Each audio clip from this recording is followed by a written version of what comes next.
a more modern day custom, and the same thing applies. It will turn you away from serving the true and living God. Go ahead and read on, brother. For the heathen are dismayed at them. Go ahead. For the customs of the people are vain. Now, you see what they said? The customs of the people, they are vain. In other words, they are to no profit at all. They will do you absolutely no good. God do not acknowledge it. You know, this is one of your ways of serving God. Yes, I'm going to let you know, and we're going to read it a little bit later. Jesus said, when you serve them according to the customs of the people, you are worshiping me all in vain. You are wasting your time. You may as well eat, drink, and be merry. At least you can go to the fire saying that you had some fun anyway. Yes, sir. All right, brother. Yes, sir. Go ahead and read. What verse up? Verse 3. Go ahead. For the customs of the people are vain.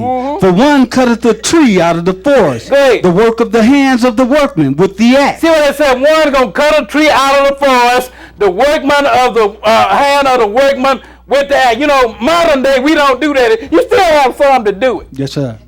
Then a lot of us, we go to the place where some other man done already cut it down for us. And he got a big empty lot there that he set up all the trees so you can just go and buy it. So you don't have to get the axe and go out there and get it anymore.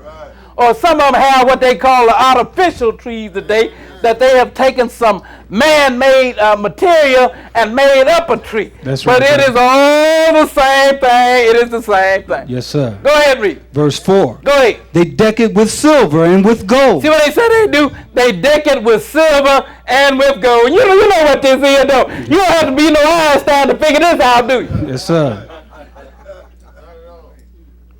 You know, you done cut the tree out. Then you go get all the little baubles and stuff and put on. That's right, brother. You get the little, all the other, I forgot the name of some of that stuff. I ain't dealt with it in so long. Yeah, brother.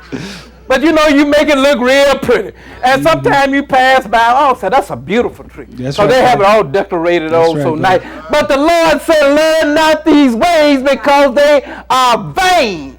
Go ahead and read. They fasten it with nails and with hammers, that it move not. See, then they fasten it to the floor so it will stand upright.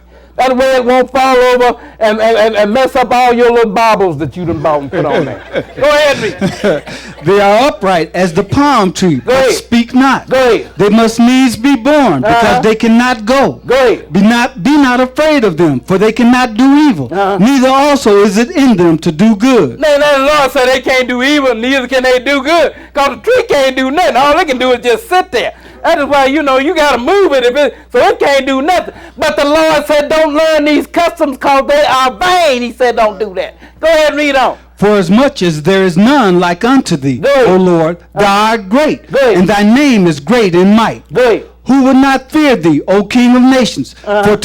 For to thee doth it appertain. For as much as among all the wise men of the nations, and in all their kingdoms, there is none like unto thee. But they are altogether brutish and foolish. And see what he said? They are altogether brutish.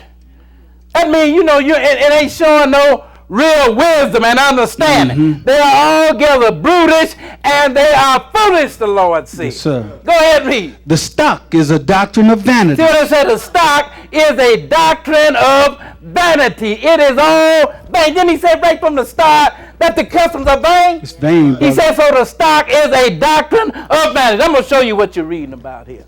We're going to read a little something here.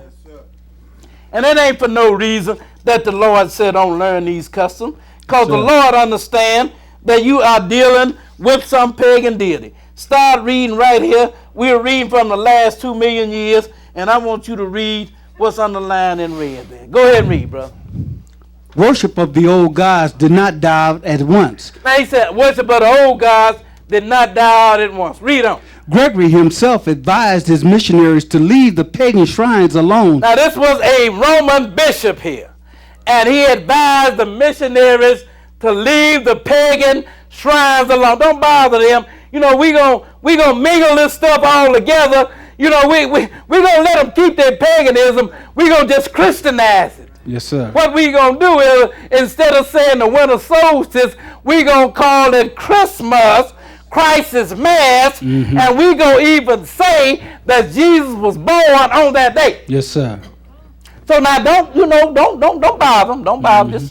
Just let them. We gonna deal with them. This is how we gonna do it. Go ahead, read. And to try to introduce Christian worship only gradually alongside pagan practices. See what it said? We're gonna introduce Christianity alongside pagan practices. It is paganism, but we're going to make it look Christian. We're going to mingle it all together, and when we are through with it, it will look Christian, but in reality, it is pagan. It did not change. None of the custom changed. The only thing changed was the name. That's right, brother. That's the only thing that changed. As they say, a rose by any other name is still a rose, ain't it? That's right, brother. You call it whatever you want to call it, but it is what it is, ain't it? That's right, brother. Go ahead and read. This mingling of Christianity and paganism. See what it said? This mingling, this mixing together of Christianity and paganism. This is why the Lord said they custom is vain. And don't learn that. Don't do that, because you are not serving me when you do that. You are serving some other God when you do that. And God said, I am a jealous God. Don't do that. Go ahead and read. Is the reason why Christ's birthday is celebrated on December 25th, the date of the pagans' winter festival. Well, it said the date of the pagans. So because you mingle it all together, that is why Jesus' birthday is celebrated on December the 25th. Right. Nowhere in the Bible can you read that. Nowhere in the Bible can you read where God said you are supposed to celebrate his birthday. Nowhere in the Bible can you find that any of the servants of God ever celebrate the birthday of Christ. That's right, brother. What are you worshiping? You are worshiping paganism. You are dealing with the winter solstice. That is what you are dealing with. You are, in other words, sun worshiping, and not S-O-N, son, S-U-N, son. That son, that one up there. That's right, brother. Not the Son of God. That is what you are dealing with. Now, let's go to, we're going to read something else from history here. Then we're going to get back to the Bible, and we're going to be in and out of Scripture and history. Start reading here. This is from the Italian, a pictorial history of the Italian people, and I want you to read, start there and stop down there. Go ahead and read. By adjusting the Bible to the intellectual and... Wait a minute, by doing what? First of all, let me stop you quick. By adjusting the Bible. You know, it ain't good enough as it is. Mm-hmm. You know, we have to make some adjustments because we need to make you believe that it is saying something that it is not saying. That's right, brother. So we got to make us some adjustments here. So this is what this Roman bishop did. He made some adjustment. He didn't really adjust the Bible. He just adjusted the doctrine that you think came out of the Bible. Mm-hmm.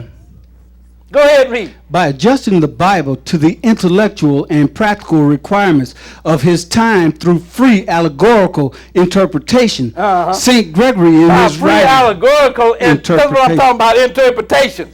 You know, we're going to interpret it the way we want. And instead of leaving it as it is and not adding anything to it or taking anything from it, then we're going to make some adjustments according to free allegorical interpretations. Go ahead and read on. St. Gregory in his writings clarified the distinctive Catholic position. Go ahead. His belief in a Christianity dedicated to the care of the souls of the departed. His belief in I like that term too, a Christianity. Not Bible Christianity, yes, but a Christianity. Because they came up with their own brand of Christianity. Read that verse again, bro. His belief in a Christianity dedicated to the care of the souls of the departed, praying to the Virgin and the saints. Wait a minute, praying to who? Praying to the Virgin and the saints. Who are the Virgin Mary?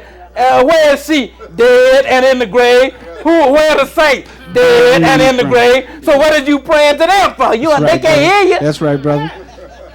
That's right, brother. Yes, sir. Because the book said the dead know not nothing at all. You understand what I'm saying? Yes, sir. Right. So you pray to them all you want to. They cannot hear you. And even if they could, they can't make intercession because the Bible tells